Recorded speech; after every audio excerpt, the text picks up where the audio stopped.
Students, welcome back to physics video class. So last day we discussed a new chapter. We started a new chapter that is gravitation. I hope all of you observed the video and prepared notes, everything. And I have given some problems also. Okay, have you got the answer? എല്ലാവർക്കും answer ഒക്കെ കിട്ടിയില്ലേ? എന്തെങ്കിലും doubt ഉള്ളതൊക്കെ clear ചെയ്തില്ലേ? Interaction ക്ലാസ്സിൽ എല്ലാം clear ചെയ്തു അല്ലേ? ഓക്കെ, ഇനി അതിന്റെ ബാക്കി സെക്ഷനിലേക്ക് നമുക്ക് പോകാം. അപ്പൊ നെക്സ്റ്റ് ടോപ്പിക്, ചാപ്റ്ററിലെ നെക്സ്റ്റ് ടോപ്പിക് എന്ന് പറയുന്നത് ഫോഴ്സ് ഓഫ് ഗ്രാവിറ്റി ആണ്. Force of gravity.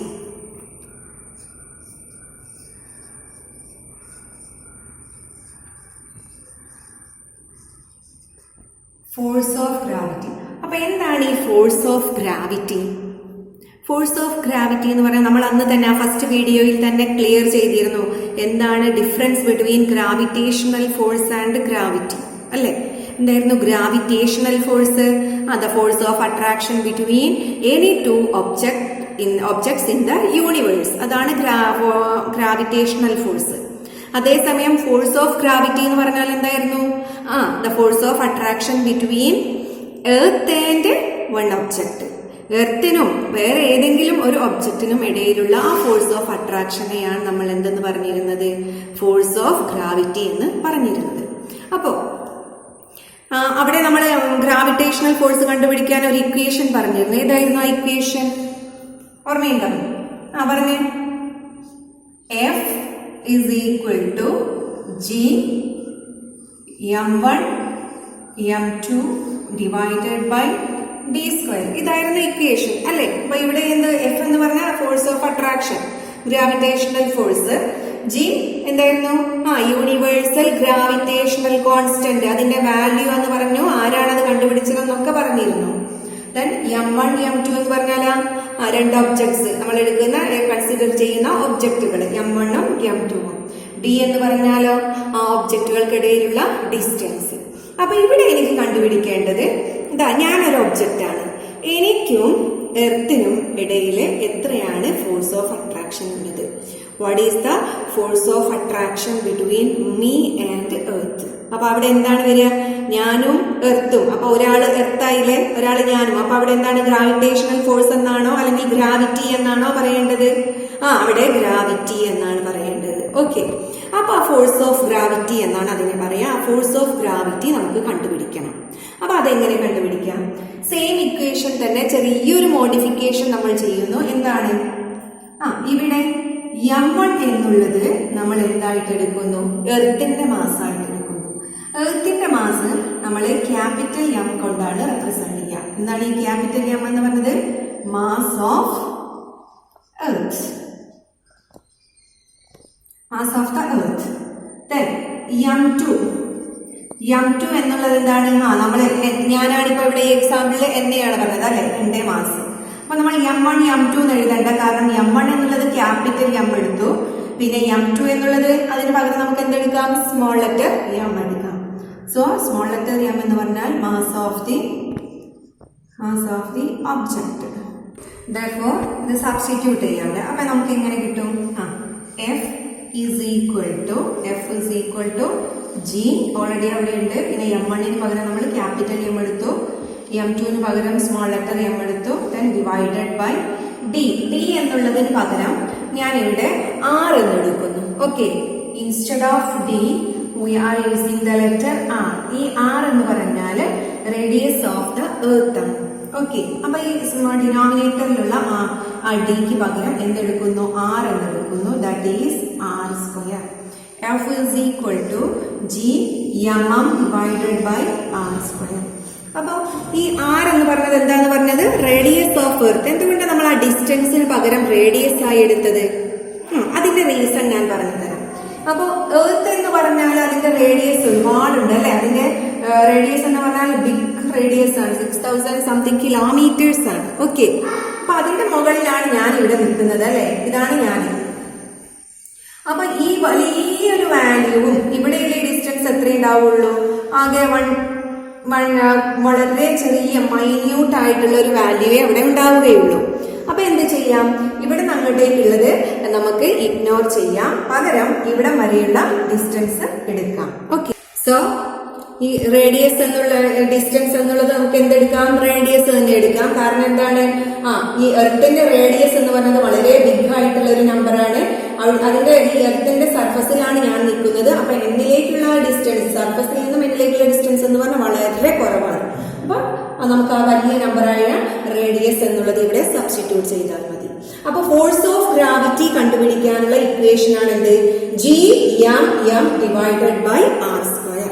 ഇനി ഇതിൽ നമുക്ക് വാല്യൂസ് സബ്സ്റ്റിറ്റ്യൂട്ട് ചെയ്താൽ എന്ത് കിട്ടും? ഫോഴ്സ് ഓഫ് ഗ്രാവിറ്റി കിട്ടും. ഇവിടെ ഒരു മാസമായിട്ട് ഞാൻ എന്നെ എടുത്താൽ എന്ത് കിട്ടും? എന്നെ ഈ എർത്ത് അട്രാക്ട് ചെയ്യുന്ന ഫോഴ്സ് ഓഫ് അട്രാക്ഷൻ കിട്ടും. ഓക്കെ, അപ്പൊ ഈ ഫോഴ്സ് ഓഫ് ഗ്രാവിറ്റി കണ്ടുപിടിക്കാനുള്ള ഇക്വേഷൻ നമുക്കായി അല്ലേ? അപ്പൊ ഇനി ഞാനൊരു സംശയം ചോദിക്കുകയാണ്. ഞാനിപ്പോ എർത്തിന്റെ സർഫസിലാണ് നിൽക്കുന്നത്. ഓക്കെ, അപ്പോ ഞാൻ എർത്തിന്റെ സർഫസിൽ നിൽക്കുമ്പോൾ എന്റെ ഫോഴ്സ് ഓഫ് ഗ്രാവിറ്റി നമുക്ക് കണ്ടുപിടിക്കാൻ പറ്റും. ഇനി ഞാൻ ഈ എർത്തിന്റെ സർഫസിൽ നിന്നും ഞാൻ മുകളിലേക്ക് പോവുകയാണ്. Okay, moving upward. അപ്പൊ ഈ ഫോഴ്സ് ഓഫ് ഗ്രാവിറ്റി, ആ ഫോഴ്സ് ഓഫ് അട്രാക്ഷൻ എന്തെങ്കിലും സംഭവിക്കും? ആ ഫോഴ്സ് ഓഫ് അട്രാക്ഷൻ കൂടുമോ അല്ലെങ്കിൽ കുറയുമോ? ഇനി അതേപോലെ suppose I am going down, അതായത് എർത്തിന്റെ ഉള്ളിലേക്ക് ഡീപ്പായിട്ട് പോവാണ്, ഡെപ്തിലേക്ക് പോവാണ്. അപ്പൊ എന്നിലുള്ള ഫോഴ്സ് ഓഫ് ഗ്രാവിറ്റി എന്താകും? ആ force of attraction whether increases or decreases. ഇനി ഞാൻ ഇങ്ങനെ പോയി താഴേക്ക് പോയി എർത്തിന്റെ എക്സാക്ട് സെന്ററിലെത്തി. ആ എക്സാക്ട് സെന്ററിൽ എത്തുമ്പോൾ ഞാൻ ഫീൽ ചെയ്യുന്ന, എനിക്ക് എക്സ്പീരിയൻസ് ചെയ്യുന്ന ഈ ഫോഴ്സ് ഓഫ് ഗ്രാവിറ്റി എത്രയായിരിക്കും? ഇൻക്രീസസ് ആണോ ഡിക്രീസസ് ആണോ? ഇനി അതേപോലെ തന്നെ നമുക്കറിയാം എർത്തിന്റെ ഷേപ്പ് എന്ന് പറയുന്നത് എന്താണ്? ഒരു എക്സാക്ട് സ്ഫിയർ ആണോ? നമുക്കറിയാം ഒരു കോഴിമുട്ടയുടെ എഗ്ഗിന്റെ ഒരു ആകൃതിയിലാണ് നമ്മുടെ എർത്ത് ഉള്ളത് അല്ലെ?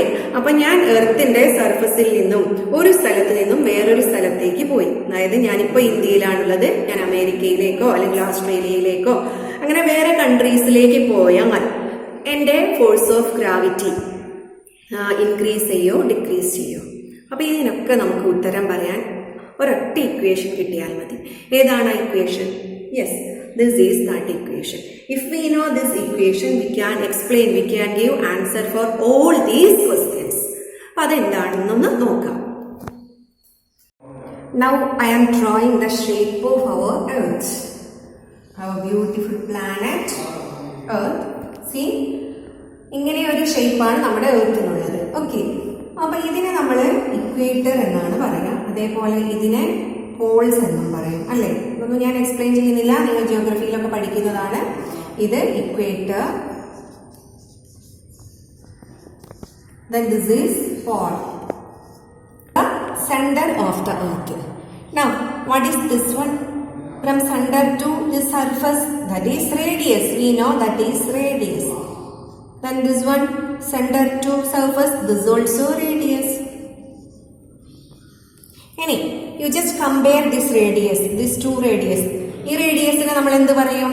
സെന്ററിൽ നിന്നും ഇക്വറ്റോറിയലിലേക്കുള്ള റേഡിയസിനെ ഇക്വറ്റോറിയൽ റേഡിയസ് എന്ന് പറയും അല്ലെ? എന്താണ് ഇക്വറ്റോറിയൽ റേഡിയസ്?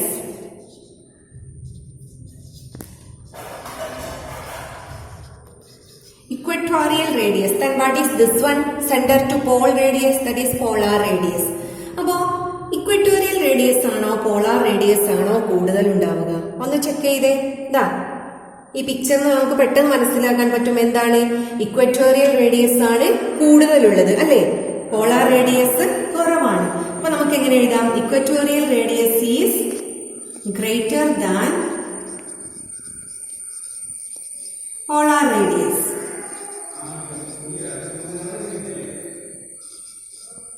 ഓക്കെ, അപ്പൊ ഇനി പറഞ്ഞേ, ഈ പോയിന്റിൽ നിന്നും നിങ്ങൾക്ക് ആൻസർ കിട്ടും. സർഫസിൽ നിന്നും ഞാനിതാ ഇവിടെ പോളാർ റീജിയനിലാണ് ഞാൻ നിൽക്കുന്നത്. പോളാർ റീജിയനിൽ ഞാൻ നിൽക്കുന്നു.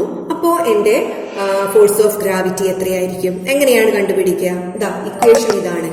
F is equal to G(m)m by r². ഇവിടെ G സെയിം ആണ്, സെയിം കോൺസ്റ്റന്റ് വാല്യൂ അല്ലേ? 6.67 into ഞാൻ പറഞ്ഞു തന്നതാണ് വാല്യൂ അല്ലേ? 10⁻11. ആ വാല്യൂ സബ്സ്റ്റിറ്റ്യൂട്ട് ചെയ്യാം. എം എന്ന് പറഞ്ഞാൽ എന്താണ്? Mass of earth. അതും കോൺസ്റ്റന്റ് ആണ്, മാറുമോ? ഇല്ല. ഈ സ്മോൾ ലെറ്റർ എം എന്ന് പറഞ്ഞാൽ എന്താണ്? Mass of the object. എന്റെ മാസ് ആണ്, അതും മാറില്ല, മാസും മാറില്ല. പിന്നെ എന്തേ മാറുള്ളൂ? ഈ റേഡിയസ് ആണ് മാറുക. ഓക്കെ, അപ്പോ പോളാർ റീജിയനിലുള്ളപ്പോ നമ്മൾ ഏത് റേഡിയസ് സബ്സ്റ്റിറ്റ്യൂട്ട് ചെയ്യണം? അവിടെ പോളാർ റേഡിയസ് സബ്സ്റ്റിറ്റ്യൂട്ട് ചെയ്യണം. അപ്പൊ പോളാർ റേഡിയസ് കുറവാണ്, ഇക്വറ്റോറിയൽ റേഡിയസിനേക്കാളും പോളാർ റേഡിയസ് കുറവാണ്. അപ്പൊ പോളാർ റേഡിയസ് ഇവിടെ കുറഞ്ഞാൽ, ഇത് ഡിനോമിനേറ്ററിലാണ്, പോളാർ റേഡിയസ് കുറഞ്ഞാൽ ഫോഴ്സ് ഓഫ് ഗ്രാവിറ്റി എന്താകും? കൂടും. അങ്ങനെയല്ലേ? ഈ എഫും ആറും തമ്മിലുള്ള റിലേഷൻ എങ്ങനെയാ നോക്കൂ. എഫും ആറും ഇൻവേഴ്സ് റിലേഷൻ ആണ് അല്ലെ? ഡിനോമിനേറ്ററിലാണ് ഈ റേഡിയസ് ഉള്ളത്. അപ്പൊ റേഡിയസ് കൂടിയാൽ എഫ് കുറയും, റേഡിയസ് കുറഞ്ഞാൽ എഫ് കൂടും. ഇൻവേഴ്സ് റിലേഷൻ ആണ്. അപ്പൊ ഞാൻ പോളാർ റീജിയനിലാകുമ്പോൾ റേഡിയസ് അവിടെ കുറവാണ്, അതുകൊണ്ട് ഫോഴ്സ് ഓഫ് ഗ്രാവിറ്റി എന്തായിരിക്കും? കൂടുതലായിരിക്കും. ഇനി ഞാൻ ഇവിടെ പോയി ഇക്വറ്റോറിയൽ റീജിയനിലേക്ക് പോയി. ഇക്വറ്റോറിയൽ റീജിയനിൽ എത്തുമ്പോൾ അവിടെ റേഡിയസ് എന്താണ്? റേഡിയസ് കൂടുതലാണ്. ഇക്വറ്റോറിയൽ റീജിയനിൽ എത്തുമ്പോൾ റേഡിയസ് കൂടുതലാണ്. അപ്പൊ റേഡിയസ് കൂടിയാൽ എന്ത് സംഭവിക്കും? ഫോഴ്സ് ഓഫ് ഗ്രാവിറ്റി കുറയും. മനസ്സിലായോ? എർത്തിന്റെ റേഡിയസ് പല പൊസിഷനിലും പല വാല്യൂസ് ആണ് അല്ലെ? അപ്പൊ എവിടെയാണ് എർത്തിന് മാക്സിമം റേഡിയസ് ഉള്ളത്? മാക്സിമം റേഡിയസ് ഉള്ളത് ഇക്വേറ്ററിലാണ്, മിനിമം റേഡിയസ് ഉള്ളത് പോളിലാണ്. സോ മാക്സിമം റേഡിയസ് ഉള്ളത് ഇക്വേറ്ററിലാണ് നമ്മൾ പറഞ്ഞു. അപ്പൊ അവിടെ ഫോഴ്സ് ഓഫ് അട്രാക്ഷൻ അല്ലെങ്കിൽ ഫോഴ്സ് ഓഫ് ഗ്രാവിറ്റി എന്തായിരിക്കും? കുറവായിരിക്കും. ഇനി അതേപോലെ എവിടെയാ? ഇവിടെ റേഡിയസ് ഇതുമായി കമ്പയർ ചെയ്യുമ്പോൾ മിനിമം ആണ്. അപ്പൊ ഇവിടെ force of attraction, force of gravity എന്തായിരിക്കും? കൂടുതലായിരിക്കും. ക്ലിയർ ആയില്ലേ പോയിന്റ്? അപ്പൊ എർത്തിന്റെ സർഫസില് ഫോഴ്സ് ഓഫ് ഗ്രാവിറ്റി എങ്ങനെയാണെന്ന് നമ്മൾ നോക്കി, നമ്മൾ പഠിച്ചു. ഇപ്പൊ ഇനി ഈ എർത്തിന്റെ സർഫസിൽ നിന്നും നമ്മൾ മുകളിലേക്ക് പോവുകയാണ്. ഇഫ് വി മൂവ് എബോവ്, മുകളിലേക്ക് പോയാൽ ആ ഫോഴ്സ് ഓഫ് അട്രാക്ഷൻ എന്താകും? ആ ഫോഴ്സ് ഓഫ് അട്രാക്ഷൻ ഡിക്രീസ് ചെയ്യും. മുകളിലേക്ക് പോയാൽ ഫോഴ്സ് ഓഫ് അട്രാക്ഷൻ ഡിക്രീസ് ചെയ്യും. അതേപോലെ ഇനി താഴേക്ക് ഡീപ്പായിട്ട് നമ്മൾ താഴേക്ക് പോവുകയാണെങ്കിൽ, അതായത് എർത്തിന്റെ ഉള്ളിലേക്ക് ഇങ്ങനെ കുഴിച്ച് നമ്മൾ ഉള്ളിലേക്ക് പോയാൽ ആ സമയത്തും ഈ ഫോഴ്സ് ഓഫ് അട്രാക്ഷൻ എന്താകും? ഡിക്രീസ് ചെയ്യും. ഓക്കെ, ദെൻ നമ്മളിങ്ങനെ താഴേക്ക് പോയി എവിടെ എത്തി? എക്സാക്ട് സെന്ററിലെത്തി. ഈ എർത്തിന്റെ എക്സാക്ട് സെന്ററിലെത്തി. അവിടെ ഫോഴ്സ് ഓഫ് അട്രാക്ഷൻ എന്തായിരിക്കും? അവിടെ ഒരു സ്പെഷ്യൽ കേസായി നിങ്ങൾ പഠിച്ചിരിക്കണം. ആ സെന്ററിൽ ഈ ഒബ്ജക്റ്റിന് എല്ലാ സൈഡിലേക്കും ഈക്വൽ ഫോഴ്സ് ആണ് എക്സേർട്ട് ചെയ്യുക. ഓക്കെ, ഞാൻ എർത്തിന്റെ സെന്ററിൽ എത്തിയാൽ എനിക്ക് എല്ലാ സൈഡിലേക്കും ഈക്വൽ ഫോഴ്സ് ആണ് എന്റെ മേലിൽ ഉണ്ടാവുക. അപ്പൊ എന്താകും? അതിന്റെ റിസൾട്ടന്റ് ഫോഴ്സ് ആയിട്ട് വരുന്നത് നമുക്ക് 0 ആയിരിക്കും. അതായത് ഈ ഫോഴ്സ് ഓഫ് അട്രാക്ഷൻ എർത്തിന്റെ സെന്ററിൽ എന്തായിരിക്കും? വാല്യൂ 0 ആയിരിക്കും. അപ്പൊ ഈ 3 പോയിന്റ്സും ഓർത്തു വെക്കുക. എന്താണ് 3 പോയിന്റ്സ്? ഫസ്റ്റ്, എർത്തിന്റെ സർഫസിൽ ഫോഴ്സ് ഓഫ് അട്രാക്ഷൻ വാല്യൂ എങ്ങനെ മാറുന്നു, എപ്പോ ഡിക്രീസ് ചെയ്യുന്നു, എപ്പോ ഇൻക്രീസ് ചെയ്യുന്നു, നമ്മൾ റേഡിയസ് വെച്ച് പറഞ്ഞു. ദെൻ സെക്കൻഡ് പോയിന്റ് എന്ന് പറഞ്ഞാൽ if we move above the earth surface or below the earth's surface, what happened to the force of attraction? Then the third point, at the center of the earth, what's the value of this force of attraction? Clear? Now let's move to the next topic. So before that, may I ask one thought-provoking question? That is, see, one mango is falling down. Why the mango is falling down? Because of attraction by the earth. Earth attract ചെയ്തത് കൊണ്ടാണ് ആ mango താഴേക്ക് വീഴുന്നത്. അപ്പൊ earth attract ചെയ്യുമ്പോൾ, അതായത് അത് move ചെയ്യുമ്പോൾ ആ മാംഗോക്ക് എന്തുണ്ട്? ഒരു ആക്സിലറേഷൻ ഉണ്ട്, ഇല്ലേ? അപ്പൊ ആ മാംഗോക്ക് ഒരു ആക്സിലറേഷൻ ഉണ്ട്. ആ ആക്സിലറേഷൻ വഴി അത് താഴേക്ക് വീഴുന്നു. ഇനി ഈ മാങ്ങയ്ക്ക് പകരം ഞാനൊരു ചക്കയാണ് താഴേക്ക് വീഴുന്നതെന്ന് ഇമാജിൻ ചെയ്യാം. ഒരു ചക്കയാണ് താഴേക്ക് വീഴുന്നത്. അപ്പോൾ ആ ചക്ക താഴേക്ക് വീഴുന്നതും എന്തുകൊണ്ടാണ്? എർത്ത് അട്രാക്ട് ചെയ്യുന്നത് കൊണ്ട് തന്നെയാണ്, ഫോഴ്സ് ഓഫ് ഗ്രാവിറ്റി ഉള്ളത് കൊണ്ടാണ്. അപ്പൊ ഈ ചക്കയും ഒരു ആക്സിലറേഷനോട് കൂടി താഴേക്ക് വീഴുന്നു. അപ്പൊ ഞാൻ ചോദിക്കുന്നത്, ഈ 2 ആക്സിലറേഷനും സെയിം ആയിരിക്കുമോ? അല്ലെങ്കിൽ ആക്സിലറേഷൻ മാസ് ഓഫ് ദ ഒബ്ജക്റ്റിനെ ഡിപ്പെൻഡ് ചെയ്യുമോ? അപ്പോൾ മാങ്ങയുടെയും ചക്കയുടെയും മാസ് ഡിഫറെന്റ് ആണ് അല്ലേ? ഒന്ന് സ്മോൾ മാസും ഒന്ന് ഹൈ മാസും ആണ്. അപ്പൊ ഈ മാസ് മാറുന്നതിനനുസരിച്ച് ഈ ആക്സിലറേഷൻ മാറുമോ? അപ്പൊ അവിടെ കാര്യം ശ്രദ്ധിക്കാനുണ്ട്. ഏതൊരു ഒബ്ജക്റ്റും എർത്തിന്റെ അട്രാക്ഷൻ മൂലം താഴേക്ക് വീഴുകയാണെങ്കിൽ അവിടെ ഉണ്ടാകുന്ന ആക്സിലറേഷനെയാണ് നമ്മൾ ആക്സിലറേഷൻ ഡ്യൂ ടു ഗ്രാവിറ്റി എന്ന് പറയുന്നത്. എന്താണ്? Acceleration due to gravity. നമുക്കതെന്താണെന്ന് നോക്കാം.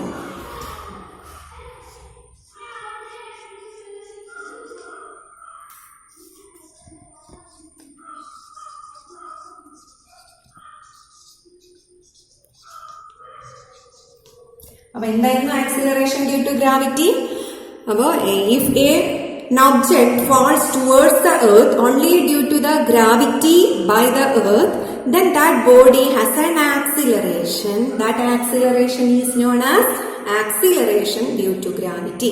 അപ്പൊ ഈ acceleration due to gravity g എന്ന ലെറ്റർ കൊണ്ടാണ് റെപ്രസെന്റ് ചെയ്യുന്നത്. എന്താണ്? Small letter g. പ്രത്യേകം ശ്രദ്ധിക്കണം, നേരത്തെ നമ്മൾ ക്യാപിറ്റൽ ലെറ്റർ ജി പഠിച്ചിരുന്നു.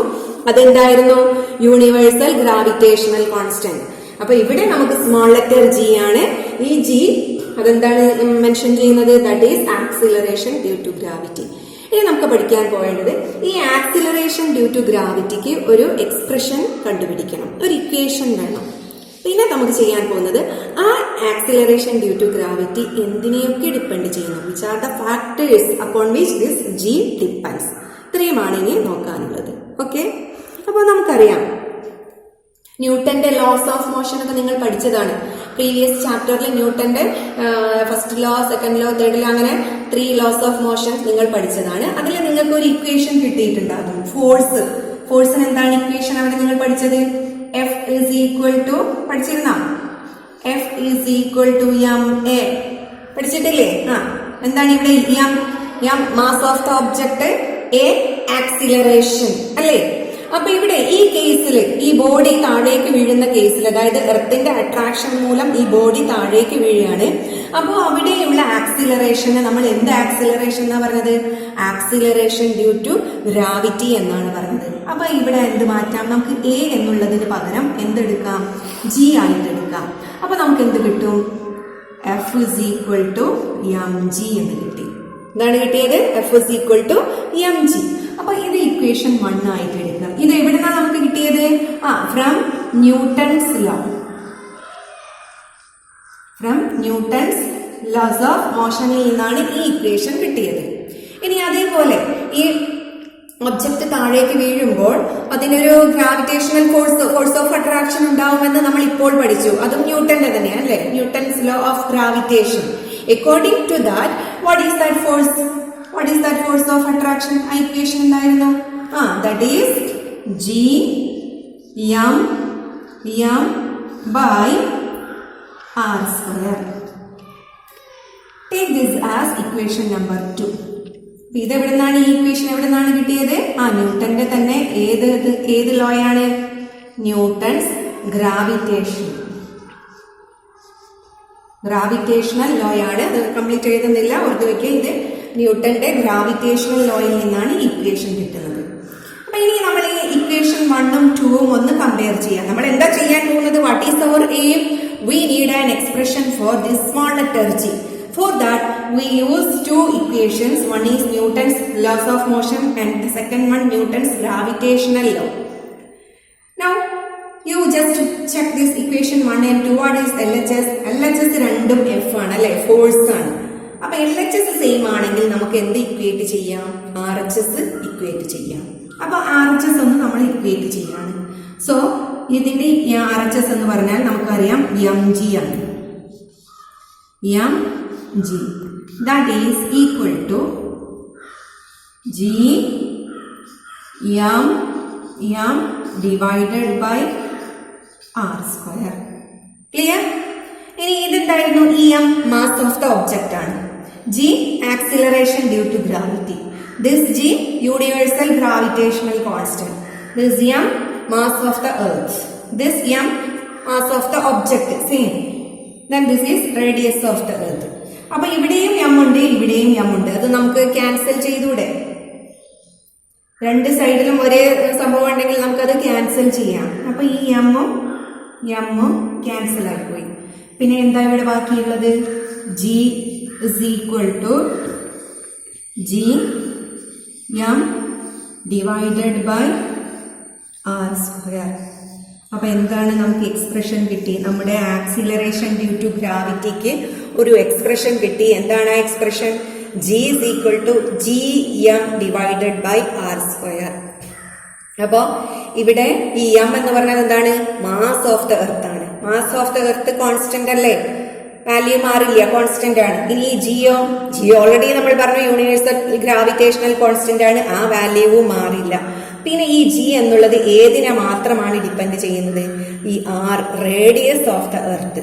റേഡിയസ് ഓഫ് ദ എർത്ത് ചിലപ്പോ മാറും അല്ലെ, മാറിക്കൊണ്ടിരിക്കും. ഒരു എക്സാക്ട് സ്പെറിക്കൽ ഷേപ്പ് അല്ല, അതുകൊണ്ട് ഈ റേഡിയസ് മാറും. റേഡിയസ് മാറിയാൽ ജിയുടെ വാല്യൂവും മാറും. അപ്പൊ നമ്മുടെ ടാസ്ക് എന്തായിരുന്നു? നമുക്ക് ജിക്ക് ഒരു എക്സ്പ്രഷൻ കിട്ടണം. എക്സ്പ്രഷൻ കിട്ടിക്കഴിഞ്ഞു. ഇനി എന്തായിരുന്നു? ജി എന്തിനെയൊക്കെ ഡിപ്പെൻഡ് ചെയ്യുന്നു? എന്തിനെ ഡിപ്പെൻഡ് ചെയ്യുന്നു? മാസ് ഓഫ് ദ ഒബ്ജക്റ്റിനെ ഡിപ്പെൻഡ് ചെയ്യുന്നുണ്ടോ? നേരത്തെ ഞാൻ പറഞ്ഞു ചക്കയും മാങ്ങയും വീഴുന്നു, ഏതിലായിരിക്കും ആക്സിലറേഷൻ കൂടുതൽ? അങ്ങനെയുണ്ടോ? രണ്ടിനും ഒരേ ആക്സിലറേഷൻ ആയിരിക്കും. കാരണം എന്താണ്? നമുക്കിപ്പോ കിട്ടി ആക്സിലറേഷന്റെ എക്സ്പ്രഷനിൽ എന്തില്ല? മാസ് ഓഫ് ദ ഒബ്ജക്റ്റ് ഇല്ല. അപ്പൊ ചക്കയായാലും മാങ്ങയായാലും എന്തായാലും acceleration due to gravity same ആയിരിക്കും. That is acceleration due to gravity doesn't depend upon mass of the object. Then this acceleration due to gravity depends on what? Radius of the earth. Okay. We need to find the value of this acceleration due to gravity. ഈ ജിയുടെ value എത്രയാണെന്ന് നമുക്ക് കണ്ടുപിടിക്കണം. അപ്പൊ അതെങ്ങനെയാ കണ്ടുപിടിക്കുക? നമുക്ക് equation അറിയാം. We have the equation. What is the equation? പറഞ്ഞതിന്റെ കൂടെ തന്നെ പറഞ്ഞോളൂ. G is equal to, yes, G. So we have the equation G is equal to G M divided by R square. This is the equation. So we need to find the value of G, the small letter G. For that we need to substitute capital G value, capital M value, capital R value here. എന്താണ് ആ values? നമുക്കറിയാലോ. ഞാൻ പറഞ്ഞേ, capital ജിയുടെ value എത്രയാണ്? പെട്ടെന്ന് പറ. ഒരാൾ പറയുന്നുണ്ട്. That is 6.7 into 10 raised to minus 11 newton metre square per kilogram square. യൂണിറ്റും പഠിച്ചു വയ്ക്കണേ. ക്യാപിറ്റൽ ജിയുടെ വാല്യൂ ആയി. ഇനി നെക്സ്റ്റ് ഏത് വാല്യൂ ആണ്? M, mass of the earth. Mass of the earth എത്രയാണ്? പെട്ടെന്ന് പറഞ്ഞേ, എത്രയാണ് mass of the earth? That is 6 into 10 raised to 24 kilogram. That is the mass of our earth. ഇത്രയും മാസ് ഉണ്ട് നമ്മുടെ എർത്തിന്. നെക്സ്റ്റ് ഏത് വാല്യൂ ആണ്? Radius. What's the radius of the earth? പറഞ്ഞേ, radius of the earth? Yes, 6.4 into 10 raised to 6 meter. അപ്പൊ ഇത്രയും values. ഇത് കോൺസ്റ്റന്റ് ആണ്, ഓൾറെഡി നോൺ വാല്യൂസ് ആണ്. ഈ വാല്യൂസ് നമ്മൾ എവിടെ സബ്സ്റ്റിറ്റ്യൂട്ട് ചെയ്യാം? ഈ ഇക്വേഷനിൽ സബ്സ്റ്റിറ്റ്യൂട്ട് ചെയ്യാം. അപ്പൊ നമുക്ക് എന്ത് കിട്ടും? ഈ acceleration due to gravity value കിട്ടും. അപ്പൊ ഒന്ന് സബ്സ്റ്റിറ്റ്യൂട്ട് ചെയ്യാം. G is equal to 6.7 into 10 raised to minus 11 into then M value 6 into 10 raised to 24 divided by R square. R square എന്ന് പറഞ്ഞാൽ എത്രയാണ്? 6.4 into 10 raised to 6, അതിന്റെ സ്ക്വയർ എടുക്കണം. Okay, ഇനി ഇതൊന്ന് സോൾവ് ചെയ്യണം. ഇതെങ്ങനെയാണ് സോൾവ് ചെയ്യാം? ആദ്യം നിങ്ങൾക്ക് മൾട്ടിപ്ലൈ ചെയ്യാനുള്ളത് ചെയ്യാം. അതായത് 6.7 into 6 മൾട്ടിപ്ലൈ ചെയ്യാം. എന്താണ്? 6.7 into 6. ആ 10 പവർ എല്ലാം ഒരുമിച്ച് കൊണ്ടുവരിക. 10 raised to minus 11ഉം 10 raised to 24ഉം ഒരുമിച്ച് എടുക്കാം. അപ്പൊ കഴിഞ്ഞ ദിവസം ഞാനൊരു റൂള് പറഞ്ഞിരുന്നു. ഇതായിരുന്നു x raise to m into x raise to n. അതെങ്ങനെയാ ചെയ്യാം? That is equal to x raise to m plus n. അതേപോലെ അത് ഇവിടെ അപ്ലൈ ചെയ്താൽ എന്ത് കിട്ടും? 10 raised to minus 11 plus 24. 10 raised to minus 11 plus 24. Then ഡിനോമിനേറ്ററിൽ എന്ത് വരും? 6.4 square into then 10 raised to 6 square 10 raised to 12. ഇനി ഈ 10 പവർ ഒരുമിച്ച് ചെയ്യാം. ഈ 10 raised to 12നെയും കൂടെ നമ്മൾ മുകളിലേക്ക് എടുക്കുന്നു. അപ്പൊ എന്ത് വരും? 10 raised to 12 മുകളിലേക്ക് എടുത്താൽ 10 raised to minus 12 ആകും. ആ minus 12 ഇതിന്റെ കൂടെ വരും. അപ്പൊ എത്ര കിട്ടും? ടോട്ടൽ 10 പവർ എത്ര വരും? ആ 10 പവർ മാത്രം ഞാൻ ഇവിടെ ഒന്ന് ചെയ്തു തരാം. ന്യൂമറേറ്ററിൽ 10 raised to minus 11 plus 24 ഉണ്ടായിരുന്നു. ഇനി താഴെയുള്ള ഈ 12 മുകളിലേക്ക് എത്തുമ്പോൾ പ്ലസ് ആകും. അപ്പൊ അവിടെ എന്ത് വരും? ഇവിടെ താഴെ പ്ലസ് ആണ്, മുകളിലേക്ക് വരുമ്പോൾ മൈനസ് ആകും. അപ്പൊ -12. സോൾവ് ചെയ്താൽ എത്ര വരും? പറഞ്ഞേ. 24 12 കുറയ്ക്കുക.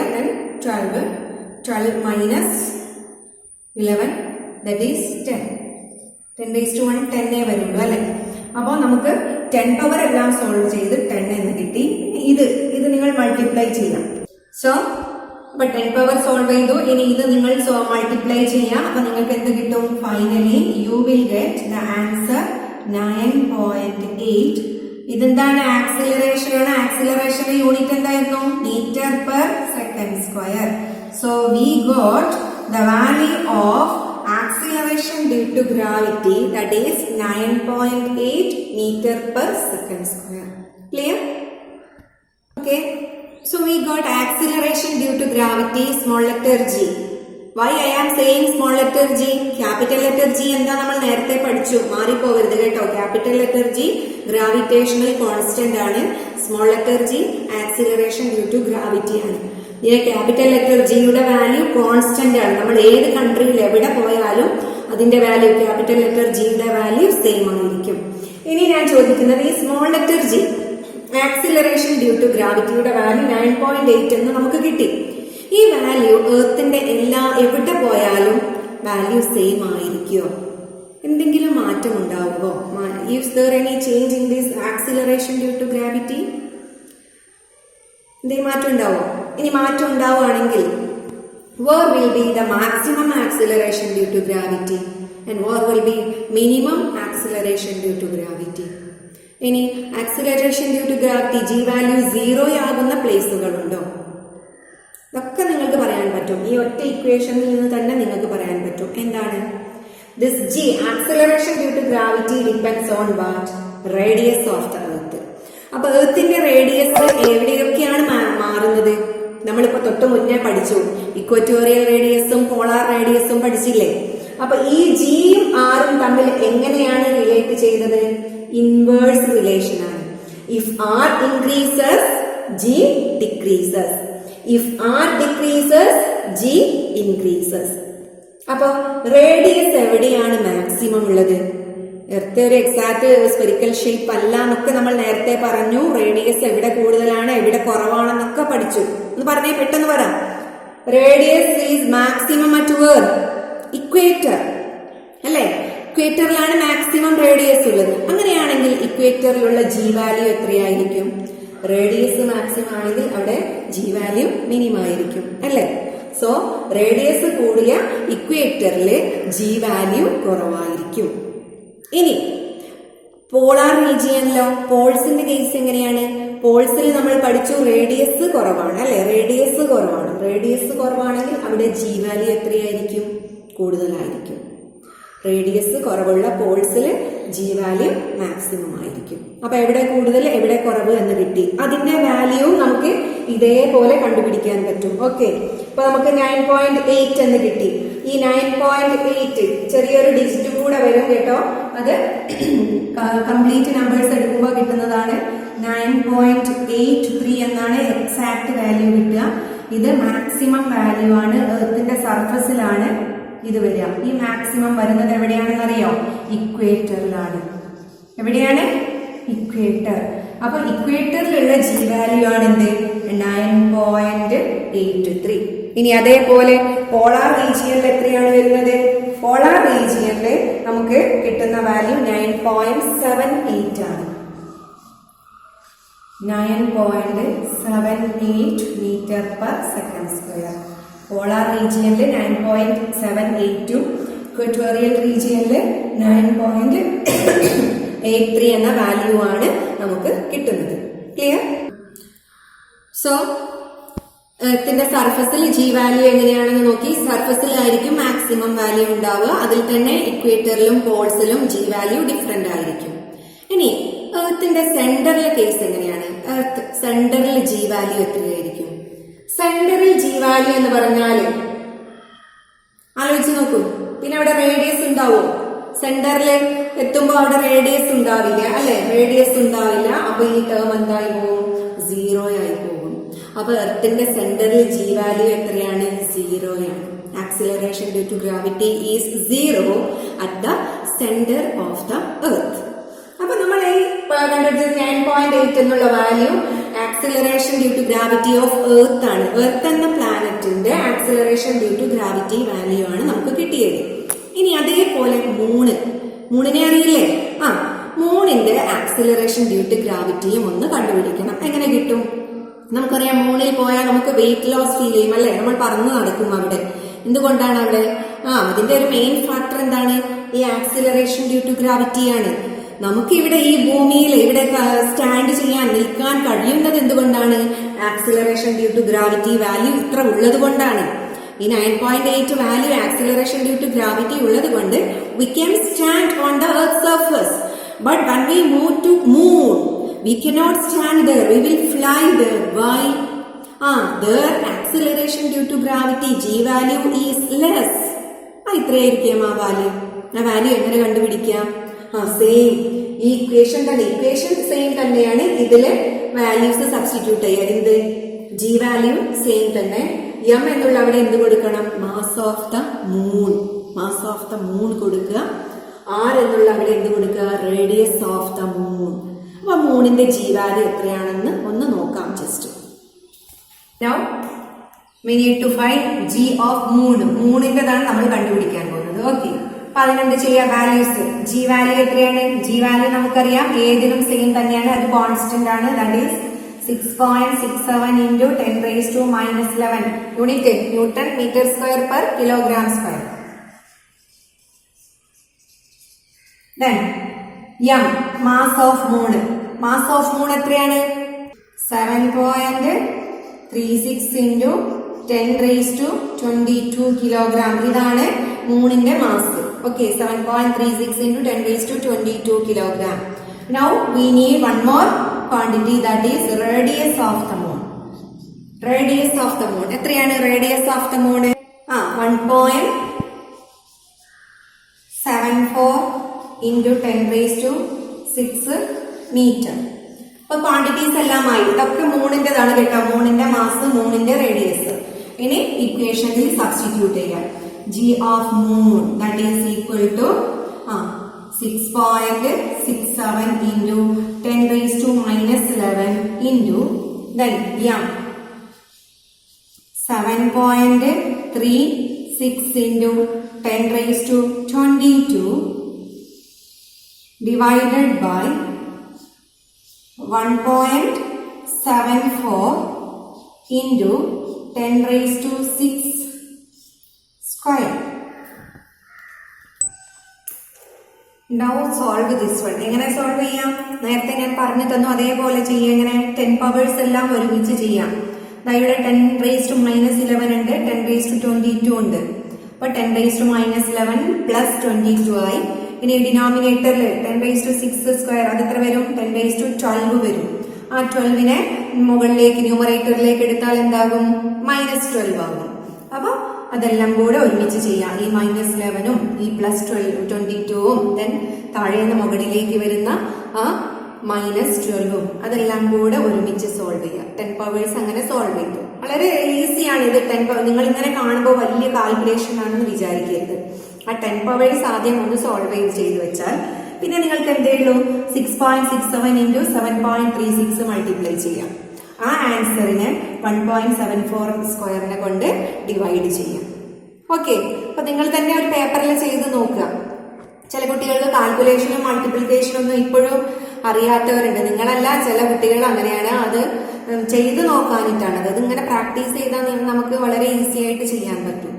അപ്പൊ ഇത് ഇങ്ങനെ ചെയ്താൽ നിങ്ങൾക്ക് കിട്ടുന്ന ആൻസർ 1.62 ആണ്. 1.62 മീറ്റർ പെർ സെക്കൻഡ് സ്ക്വയർ. അപ്പൊ മൂണിന്റെ acceleration due to gravity value എത്രയാണ്? 1.62 മീറ്റർ പെർ സെക്കൻഡ് സ്ക്വയർ ആണ്. അപ്പൊ ഇത്രയും കുറവാണ്. നമ്മൾ നേരത്തെ എർത്തിന്റെ എത്രയാണ് കണ്ടുപിടിച്ചത്? 9.8 ആയിരുന്നു കിട്ടിയത്. അപ്പൊ മൂണിന്റേത് കിട്ടിയത് 1.62 ആണ്. അപ്പൊ എത്ര കുറവുണ്ട്? Approximately 1/6 of the value of G of the earth ആണ്. എർത്തിന്റെ 1/6 വാല്യൂ മാത്രമേ ഏതിനുള്ളൂ? മൂണിനുള്ളൂ. അപ്പൊ ചിലപ്പോ അങ്ങനെ ക്വസ്റ്റ്യൻ ചോദിക്കും. മൂണിന്റെ G വാല്യൂ എർത്തിന്റെ 1/6 ആണെന്ന് പ്രൂവ് ചെയ്യാൻ പറയും. അപ്പൊ നിങ്ങൾ എന്താ ചെയ്യേണ്ടത്? you have to start from this equation. We have the equation Acceleration due to gravity G is equal to Gm by r square. Then substitute the value of G, then m mass of the moon, radius of the moon. Then substitute, then solve, then you will get this as 1.62 meter per second square. അപ്പോൾ ഈ G value മൂണിൽ കുറവായതുകൊണ്ടാണ് നമുക്ക് അവിടെ wait അധികം തോന്നാത്തത്. നമ്മൾ അവിടെ പാറുന്നത് fly ചെയ്യുന്നത് അതുകൊണ്ടാണ്. One problem. In this problem we need to find the value of acceleration due to gravity. So the problem is a stone dropped from a height of 19.66 meter took 2 seconds to reach the ground. What is the value of G here? Where on the surface of the earth would this activity have taken place? അപ്പോൾ ഈ problem ഒന്ന് ചെയ്തു നോക്കാം. അപ്പോൾ ഞാനൊന്ന് ഇവിടെ എഴുതാം ഈ problem. A stone dropped from a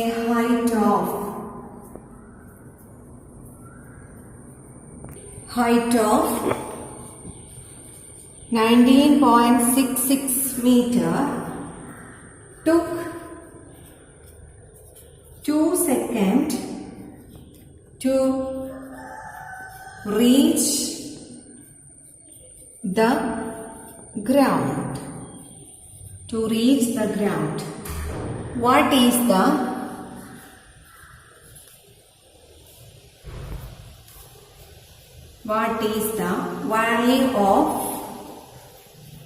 value of G here? ഇവിടെ G വാല്യൂ കണ്ടുപിടിക്കുകയാണ് ഞാൻ ചെയ്യേണ്ടത്. പിന്നെ ഒന്നും കൂടെ ഒരു സബ് ക്വസ്റ്റ്യൻ കൂടെ ഉണ്ട്. എന്താണ് ഈ ആക്ടിവിറ്റി? ഈ സ്റ്റോൺ നമ്മൾ താഴേക്ക് ഇടുന്നത് എവിടെ വെച്ചാണ്? എർത്തിന്റെ ഏത് ഭാഗത്ത് വെച്ചാണ് ഈ സ്റ്റോൺ താഴേക്ക് ഇടുന്നത്? ആ ഒരു ക്വസ്റ്റ്യനും കൂടെ ഉണ്ട്. അപ്പൊ നമുക്ക് ആദ്യം G വാല്യൂ കണ്ടുപിടിക്കണം. അപ്പോൾ ഞാൻ എപ്പോഴും പറയുന്നതാണ്, ഒരു പ്രോബ്ലം സോൾവ് ചെയ്യുമ്പോൾ നമ്മൾ എന്ത് ചെയ്യണം? ഗിവൺ ക്വാണ്ടിറ്റീസും അൺനോൺ ക്വാണ്ടിറ്റീസും എഴുതണം ആദ്യം, അല്ലെ? അപ്പൊ ഇവിടെ stone dropped from A height. ഞാനൊരു ടെറസിന്റെ മുകളിൽ നിൽക്കുകയാണ്. ഓക്കെ, ആ ടെറസിന്റെ മുകളിൽ നിന്ന് ഞാൻ കല്ല് താഴേക്ക് ഇടുകയാണ്. അപ്പൊ കല്ല് താഴേക്ക് ഇടുക എന്ന് പറയുമ്പോൾ അതിന്റെ ഇനീഷ്യൽ വെലോസിറ്റി എന്തായിരിക്കും? ഇനീഷ്യലി ആ സ്റ്റോൺ എന്തിലായിരുന്നു? റെസ്റ്റിലായിരുന്നു, അല്ലെ? അപ്പൊ അതിന്റെ ഇനീഷ്യൽ വെലോസിറ്റി u0 ആയിരിക്കും. u എന്നുള്ളത് ഇനീഷ്യൽ വെലോസിറ്റിയാണ്, നമ്മൾ പഠിച്ചതാണ്. ഓക്കെ, ദെൻ അപ്പോ ഈ ബിൽഡിങ്ങിന്റെ ഹൈറ്റ് എത്രയാണ്? 19.66 മീറ്റർ ആണ്. അങ്ങനെയാണെങ്കിൽ ഈ സ്റ്റോൺ ട്രാവൽ ചെയ്യുന്ന ഡിസ്റ്റൻസ് എത്രയായിരിക്കും? ആ ബിൽഡിങ്ങിന്റെ ഹൈറ്റ് അല്ലേ അത് ആ സ്റ്റോൺ ട്രാവൽ ചെയ്യുന്ന ഡിസ്റ്റൻസ്. അപ്പൊ നമുക്ക് ഡിസ്റ്റൻസിന് ഏത് ലെറ്റർ ആയിരുന്നു? എസ് എന്ന ലെറ്റർ ആയിരുന്നു യൂസ് ചെയ്തത്. So S is equal to 19.66 meter. Then what is given here? It took 2 seconds. ആ മോളിൽ നിന്ന് ആ ഗ്രൗണ്ടിൽ എത്താൻ എത്ര ടൈം എടുത്തു? Time also given. It took 2 seconds. ആ സ്റ്റോൺ കല്ല് 2 സെക്കൻഡ് കൊണ്ട് ഗ്രൗണ്ടിൽ എത്തി, താഴെ ബിൽഡിങ്ങിന്റെ മുകളിൽ നിന്ന് താഴേക്ക് എത്തി. ഇനി അങ്ങനെയാണെങ്കിൽ അവിടെയുള്ള G വാല്യൂ കണ്ടുപിടിക്കേണ്ടത്. ഓക്കെ, ഇവിടെ നമുക്കറിയാം ആ സ്റ്റോണിന് ഒരു ആക്സിലറേഷൻ ഉണ്ടായിരിക്കും. ആ ആക്സിലറേഷൻ നമ്മൾ A എന്ന ലെറ്റർ കൊണ്ടാണ് റെപ്രസെന്റ് ചെയ്യുന്നത്, അല്ലെ? അപ്പൊ ഇവിടെ ആ ആക്സിലറേഷൻ എന്തായിരിക്കും? That is due to acceleration due to gravity G ആയിരിക്കും. ആ G വാല്യൂ നമ്മൾ കണ്ടുപിടിക്കണം. അപ്പൊ ഇനി ചെയ്യേണ്ടത് നമുക്ക് എങ്ങനെയാണ് ഈ G വാല്യൂ കണ്ടുപിടിക്കുക? Is there any relation connecting these all quantities? ഒന്ന് ആലോചിച്ച് നോക്കൂ, എന്തെങ്കിലും ഒരു ഇക്വേഷൻ ഉണ്ടോന്ന്. ഇക്വേഷൻസ് ഓഫ് മോഷൻ പഠിച്ചതല്ലേ? V is equal to u plus at, s equal to ut plus half at square, v square is equal to u square plus 2as. ഈ 3 equations of motion ഓർമ്മയില്ലേ? അപ്പൊ അതിൽ first എടുക്കാൻ പറ്റുമോ? v is equal to u plus at എടുക്കാൻ പറ്റില്ല, കാരണം v is not given. Then second equation എന്താണ്? Second equation s is equal to ut plus half a t square. ഇതെല്ലാം ഗിവൺ ആണ്, അല്ലെ? അപ്പൊ ഈ എവിടെ a എന്നുള്ള അവിടെ നമ്മൾ എന്ത് മാറ്റി എഴുതണം? അത് നമുക്ക് എന്താക്കാം പറഞ്ഞേ? ഇവിടെ a is equal to g ആണ്. അപ്പൊ നമ്മളുടെ അവിടെ g t സ്ക്വയർ എന്ന് എഴുതി. ഇനി സബ്സ്റ്റിറ്റ്യൂട്ട് ചെയ്യാം. s എന്ന് പറഞ്ഞാൽ 19.66 ആണ്. That is equal to u എത്രയായിരുന്നു? 0 into t 2 plus half g into t square എന്ന് പറഞ്ഞാൽ 2 square. Now 19.66 equal to 0 into 2, that term 0 ആയി. ഇനി ഈ ടേം കൺസിഡർ ചെയ്യേണ്ട, അത് 0 ആയി പോയി. ഇനി ബാക്കിയുള്ളത് നോക്കൂ, ഇവിടെ 2 സ്ക്വയർ ഉണ്ട്, ഇവിടെ ഒരു 2 ഉണ്ട്. അപ്പൊ ഒരു 2 കട്ട് ചെയ്ത് പിന്നെ മുകളിൽ എന്തേ ഉണ്ടാവുള്ളൂ, 2g ഉണ്ടാവുള്ളൂ. അപ്പൊ 2g എന്ന് കിട്ടി. ഇനി നമുക്ക് g ആണ് വേണ്ടത്. അപ്പൊ g അവിടെ വെക്കുക, 2 എന്നുള്ളതിനെ ഈ സൈഡിലേക്ക് എടുക്കുക. 2 ഇവിടെ ന്യൂമറേറ്ററിലാണ് അല്ലെ, മൾട്ടിപ്ലിക്കേഷൻ ആണ്. ഈ സൈഡിലേക്ക് എടുക്കുമ്പോൾ എന്താകും, take this 2 to this side, 2 ഡിവിഷനിൽ വരും അല്ലെ. ഇവിടെ മൾട്ടിപ്ലിക്കേഷൻ ആണ്, ഈ സൈഡിൽ എടുക്കുമ്പോൾ ഡിവിഷൻ ആകും. സോ എങ്ങനെ കിട്ടും, 19.66/2 is equal to g. ഇനി ഡിവിഷൻ ചെയ്യാം. ഡിവിഷൻ ചെയ്താൽ നമുക്ക് g വാല്യൂ കിട്ടും. ഡിവിഷൻ ചെയ്താൽ നിങ്ങൾക്ക് എത്ര ആൻസർ കിട്ടും, 9.83 മീറ്റർ പെർ സെക്കൻഡ് സ്ക്വയർ എന്ന് കിട്ടും. അപ്പോൾ നമുക്ക് g വാല്യൂ, ഈ സ്റ്റോണിന്റെ g വാല്യൂ കിട്ടി. ആക്സിലറേഷൻ ഡ്യൂ ടു ഗ്രാവിറ്റി എത്രയാണെന്ന് കിട്ടി, 9.83 ആണെന്ന് കിട്ടി. ഓക്കെ, ക്ലിയർ അല്ലേ? ഇനി ഇതിന്റെ സെക്കൻഡ് പാർട്ട് എന്താണെന്ന് ചോദിച്ചാൽ, അത് ഇവിടെ എഴുതിയിട്ടില്ല. സെക്കൻഡ് പാർട്ട് ചോദിച്ചത് ഈ എക്സ്പെരിമെന്റ് എർത്തിന്റെ ഏത് ഭാഗത്ത് വെച്ചാണ് ചെയ്തത്, അതാണ് ക്വസ്റ്റ്യൻ. അപ്പൊ ഈ വാല്യൂ വെച്ച് നമുക്ക് നോക്കാം. നമ്മൾ പഠിച്ചിട്ടുണ്ട് acceleration due to gravity, g value എർത്തിന്റെ സർഫസിൽ ചേഞ്ച് ചെയ്യുന്നുണ്ടെന്ന് പറഞ്ഞു അല്ലെ. ഇതൊരു കോൺസ്റ്റന്റ് അല്ല, അത് വാരിയബിൾ ആണ്. വാല്യൂ ചേഞ്ച് ചെയ്തുകൊണ്ടിരിക്കും. അപ്പോ എവിടെയായിരുന്നു g വാല്യൂ, എർത്തിന്റെ ഏത് ഭാഗത്താണ് നമുക്ക് g വാല്യൂ 9.8 എന്ന് കിട്ടിയിരുന്നത്, മാക്സിമം എന്ന് കിട്ടിയിരുന്നത്? ഓർമ്മയുണ്ടോ? തൊട്ടു മുന്നേ ഞാൻ പറഞ്ഞിരുന്നു, ഇക്വേറ്ററിലും പോൾസിലും ഈ acceleration due to gravity different value ആയിരിക്കും. അപ്പോ പോൾസിലാണ് നമുക്ക് ആക്സിലറേഷൻ ഡ്യൂ ടു ഗ്രാവിറ്റി 9.8 എന്ന് കിട്ടുന്നത്. ഓക്കെ, അപ്പൊ ഈ എക്സ്പെരിമെന്റ് എവിടെ വെച്ചാണ് ചെയ്തിട്ടുണ്ടാവുക, പോളാർ റീജിയനിലാണ് ചെയ്തിട്ടുണ്ടാവുക. ഇക്വേറ്ററിൽ എത്രയായിരുന്നു വാല്യൂ, g വാല്യൂ എത്രയായിരുന്നു, 9.73 ആണ് അല്ലെ, വാല്യൂ കുറവാണ്. പോളാറിലാണ് എന്ത്, g വാല്യൂ കൂടുതലുള്ളത്. അപ്പൊ ഈ പ്രോബ്ലം ക്ലിയർ അല്ലേ? ഇപ്പൊ ഒരു പ്രോബ്ലം കൂടെ ഉണ്ട്, അതും കൂടെ ഒന്ന് ചെയ്തു നോക്കാം.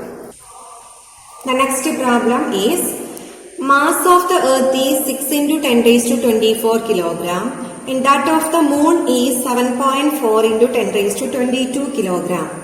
The distance between earth and moon is 3.84 into 10 raised to 5 kilometer. Calculate the force of attraction of earth on moon.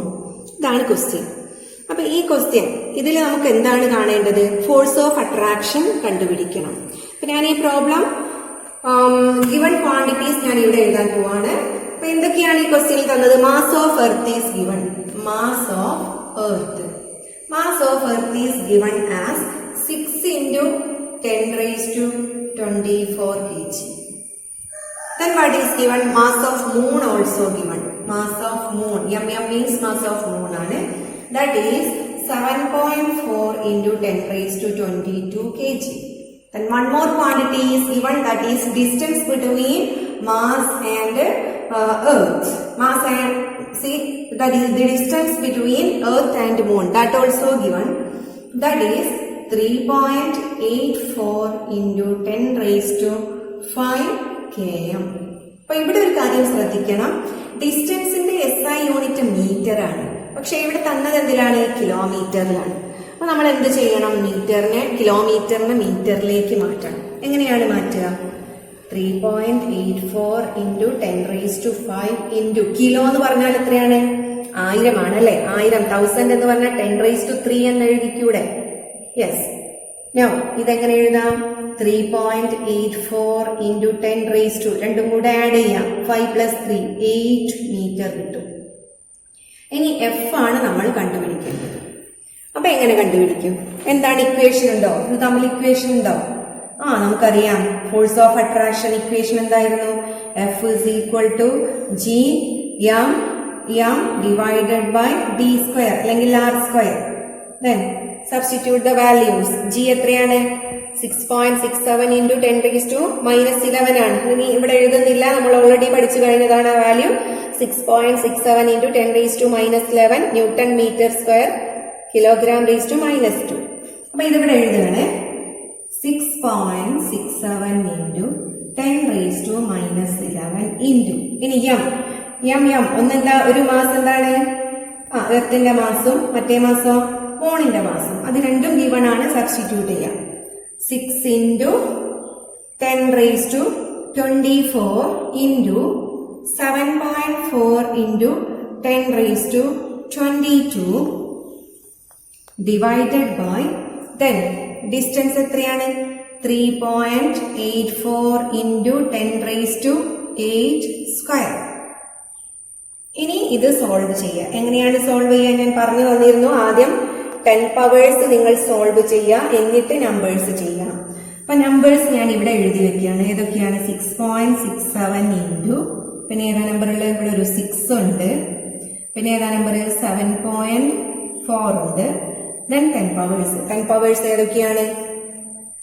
10⁻⁻11, then +24, then +22, then 1 more നമുക്ക് എഴുതാം, ഒറ്റ സ്റ്റെപ്പിൽ എഴുതാം. താഴെയുള്ള ഈ 10⁻8ന്റെ സ്ക്വയർ, അതായത് എത്ര വരും? 10⁻16 കിട്ടും. ആ 16ഉം കൂടെ മുകളിലേക്ക് എടുത്താൽ -16 വരും. ദെൻ ഡിനോമിനേറ്ററിൽ ഇവിടെ എന്തുണ്ടാകും? 3.84 സ്ക്വയർ ഉണ്ടാകും. അപ്പൊ ഈ 10 പവർ എത്ര കിട്ടും? സൈഡിൽ എഴുതാണ് കേട്ടോ. Okay, C F is equal to, അതേപോലെ ഈ മൾട്ടിപ്ലിക്കേഷൻ ചെയ്യാം, എന്നിട്ട് ആൻസറിനെ ഇതുകൊണ്ട് ഡിവൈഡ് ചെയ്യാം. അപ്പൊ നിങ്ങൾക്ക് കിട്ടുന്ന ഫൈനൽ ആൻസർ 20.08 into 10⁻19 ന്യൂട്ടൺ. ഇതായിരിക്കും ആൻസർ. അപ്പൊ മൾട്ടിപ്ലിക്കേഷനും ഡിവിഷനും നിങ്ങൾ ഒന്ന് ചെയ്തു നോക്കുക. ക്ലിയർ അല്ലേ? അപ്പൊ ഈ പ്രോബ്ലം ക്ലിയർ അല്ലേ? ഈ 2 പ്രോബ്ലം ക്ലിയർ ആണല്ലോ അല്ലേ? അപ്പൊ ഡിവിഷനും മൾട്ടിപ്ലിക്കേഷനും ഒക്കെ ഒന്ന് സീരിയസ് ആയിട്ട് തന്നെ ചെയ്ത് പഠിക്കുക കേട്ടോ. പിന്നെ ഇനി ഞാനൊരു ജസ്റ്റ് ഒരു ക്വസ്റ്റ്യൻ എന്ന് പറഞ്ഞാല്, ഞാനൊരു ബിൽഡിങ്ങിന്റെ മുകളിൽ നിന്ന് 2 ഒബ്ജക്റ്റും കൊണ്ട് ഞാൻ ബിൽഡിങ്ങിന്റെ മുകളിൽ പോയി. ആ ബിൽഡിങ്ങിന്റെ മുകളിൽ നിന്നും 5 കിലോഗ്രാം ഉള്ള ഒരു സ്റ്റോണും 50 കിലോഗ്രാം ഉള്ള ഒരു സ്റ്റോണും ഞാൻ താഴേക്ക് ഇട്ടു. ഒരേ സമയത്താണ് ഇട്ടത്. 5 കിലോഗ്രാം ഉള്ള സ്റ്റോണും 50 കിലോഗ്രാം ഉള്ള സ്റ്റോണും ഒരേ സമയം, സൈമൾട്ടേനിയസ്ലി എന്നാ പറയാ. സൈമൾട്ടേനിയസ്ലി എന്ന് പറഞ്ഞാൽ സെയിം ടൈം, ഒരേ സമയത്ത് ഞാൻ രണ്ടും താഴേക്ക് ഇട്ടു. അതിലേതാണ് ആദ്യം താഴെ എത്തുക? ഗ്രൗണ്ടിൽ ഫസ്റ്റ് എത്തുക ഏതാണ്? ഇനി അതല്ല, രണ്ടും ഒരുമിച്ചാണോ എത്തുക? ഈ എക്സ്പെരിമെന്റ് ഒന്ന് നിങ്ങൾ ചെയ്തു നോക്കുക, വീട്ടിൽ നിന്ന് ചെയ്തു നോക്കുക. എന്നിട്ട് നെക്സ്റ്റ് വീഡിയോയിൽ ഇത് നമുക്ക് എക്സ്പ്ലെയിൻ ചെയ്യാം. ഇതിലേതാണ് ഫസ്റ്റ് എത്തുക, ഇനി അതല്ല രണ്ടും ഒരുമിച്ചാണോ എത്തുക, ഇങ്ങനത്തെ കാര്യങ്ങളൊക്കെ നമുക്ക് അടുത്ത ദിവസം എക്സ്പ്ലെയിൻ ചെയ്യാം. അപ്പൊ ഇന്നത്തെ വീഡിയോയിൽ നമ്മൾ എന്തൊക്കെയാണ് പഠിച്ചത്? ഫോഴ്സ് ഓഫ് ഗ്രാവിറ്റി പഠിച്ചു. ആഫ്റ്റർ ദാറ്റ് എന്താണ് പഠിച്ചത്? Acceleration due to gravity, G value കണ്ടുപിടിക്കാൻ പഠിച്ചു. അതിന്റെ എക്സ്പ്രഷൻ എന്തായിരുന്നു? G is equal to M divided by R square. അതായത് ഈ ജി വാല്യൂ എന്തിനെ ഡിപ്പെൻഡ് ചെയ്യുന്നില്ല? മാസ് ഓഫ് ദ ഒബ്ജക്റ്റിനെ ഡിപ്പെൻഡ് ചെയ്യുന്നില്ല. അത് ഇമ്പോർട്ടന്റ് ആണ് കേട്ടോ. ദെൻ ആഫ്റ്റർ ദാറ്റ് നമ്മളിതാ മൂണിന്റെ കണ്ടുപിടിച്ചു. മൂണിന്റെ ആക്സിലറേഷൻ ഡ്യൂ ടു ഗ്രാവിറ്റി എങ്ങനെയാണ് കണ്ടുപിടിക്കുന്നത് അതും കണ്ടുപിടിച്ചു. എന്തുകൊണ്ടാണ് മൂണിൽ നമുക്ക് വെയിറ്റ്ലെസ് ഫീൽ ചെയ്യുന്നത്, അതായത് നമ്മൾ പറന്നു പോകുന്നത് എന്തുകൊണ്ടാണ്? ജി വാല്യൂ കുറവായത് കൊണ്ടാണ്. അതും പഠിച്ചു. After that this problem. Okay, ഇനി എന്തെങ്കിലും ഡൗട്ട് ഉണ്ടെങ്കിൽ നമുക്ക് ഇന്ററാക്ഷനിൽ ക്ലിയർ ചെയ്യാം. Okay, thank you.